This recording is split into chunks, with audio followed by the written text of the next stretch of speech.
ẹ̀yin èèyàn lé èwo lẹ ṣe ṣàlàáfíà ni ẹwà ṣe dáadáa ni mo bá yín.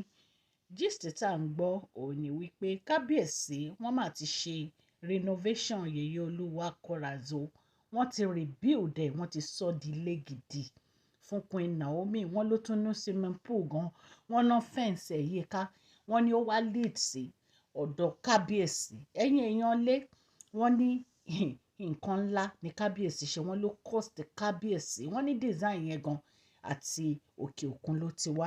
ẹ̀yin èèyàn lé gist tèmi nìyẹn. Tó bá jẹ́ ìgbà àkọ́kọ́ tẹ̀ ń darapọ̀ mọ́ mi, èmi ọmọ yín Máṣọ́lá, mo dúpẹ́ púpọ̀ lọ́wọ́ yín fún àdúrótì yín, mo dúpẹ́ púpọ̀ lọ́wọ́ yín fún gbogbo bẹ́ẹ̀ ṣe wà pẹ̀lú mi. Ọlọ́run Elédùmarè aláàánú á wà pẹ̀lú ẹ̀yin náà o. Mo máa ń sọ Yorùbá lórí channel mi, mo máa ń sọ̀rọ̀ nípa celebrity gist, royal gist, politics àti gbogbo nǹkan tó ń lọ lórílẹ̀‐èdè Nàìjíríà. ẹ̀yin èèyàn létẹ̀ bá ti subscribe ẹ lọ subscribe. Kí lẹ̀ ń dúró ṣe? Kò ná yín ní nǹkan kan ju pé kẹ́ subscribe ló bá tán. Lẹ́dẹ̀ máa rí gist wò lọ́fẹ̀ẹ́ lófo. ẹ̀yin èèyàn lé inú mi dùn o, mo dúpẹ́ lọ́wọ́ yín fún gbogbo bẹ́ẹ̀ ṣe ń dúró tì mí lórí channel mi. Ọlọ́run á nífẹ̀ẹ́ yín náà, ẹ ṣé mo dúpẹ́.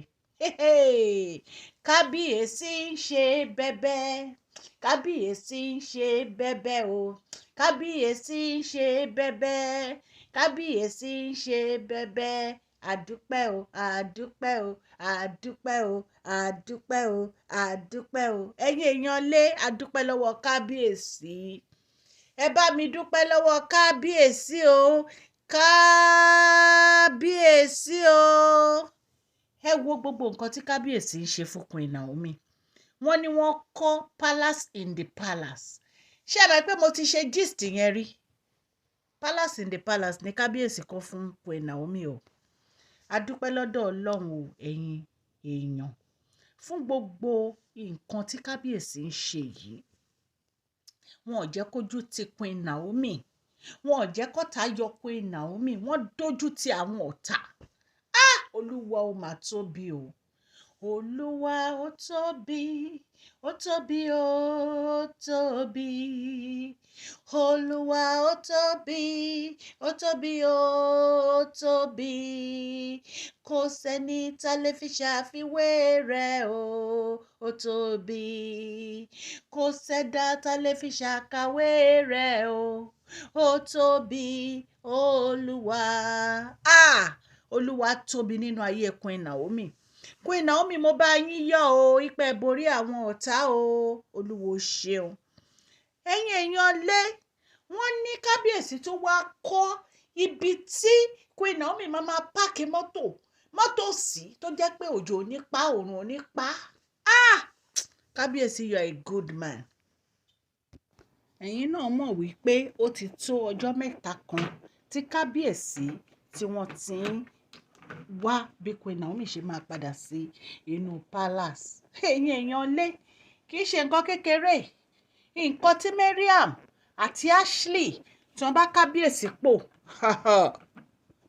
àti Sisi Wahar kò ń ṣe nǹkan kékeré. Ṣùgbọ́n Ọlọ́run tó ju ẹ̀dá lọ, Ọlọ́run tó ń jẹ́ èmi ni má ṣe bẹ̀rù, ó dojú ti gbogbo wọn, ó gbé kábíyèsí lékè. Ẹ dẹ̀ mọ̀ pé kábíyèsí ò fi ọ̀rọ̀ Queen Naomi ṣeré. Kábíyèsí ti sọ fún wa, àwọn ò lè do without Queen Naomi, àwọn ò lè do without Queen Naomi. Ṣùgbọ́n ó difficult fún àwọn èèyàn láti believe ipe ṣé lóòótọ́ àwọn ò lè do without Queen Naomi. To the extent pé àwọn olórí yìí ṣe ni wọ́n bẹ̀rẹ̀ sí lọ bribe, ṣe náà lọ ń bribe lọ́tún lọ́sì, wọ́n lọ ń bribe àwọn onífá, wọ́n lọ ń bribe gbogbo àwọn chief wípé kó máa sọ̀rọ̀ burúkú wípé no, Queen Naomi ò lè padà wá sínú pálàsì. Ṣùgbọ́n ojú tì wọ́n o, ojú tì wọ́n. Ọlọ́run ó gba ire, ó gba àánú Queen Naomi padà fún wọn. Olúwo ṣeun. Kábíyèsí lọ kọ́ palace in the palace fún Queen Naomi. ẹ̀yin èèyàn lé no be small thing o. Àwọn olórí yìí wọ́n gbógun, wọ́n jà, wọ́n fojú kábíyèsí hàn máa bó. Ṣùgbọ́n Olúwa dójú tì wọ́n, olúwa dójú tì wọ́n pátápátá. Olúwa máa ṣeun o, olúwa máa ṣeun o nínú ayé kábíyèsí, olúwa máa ṣeun o, a dúpẹ́ lọ́dọ̀ ọlọ́run.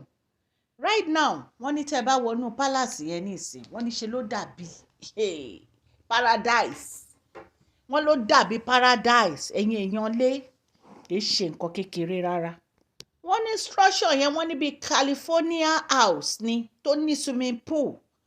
Ẹ dẹ̀ mọ̀ pé tí kábíyèsí bá fẹ́ ṣe nǹkan wọ́n máa ná owó yẹn tó jẹ́ pé àwọn tó bá wọ ọbẹ̀ gan wá ní yes, this is wonderful, this is excellent, this is powerful.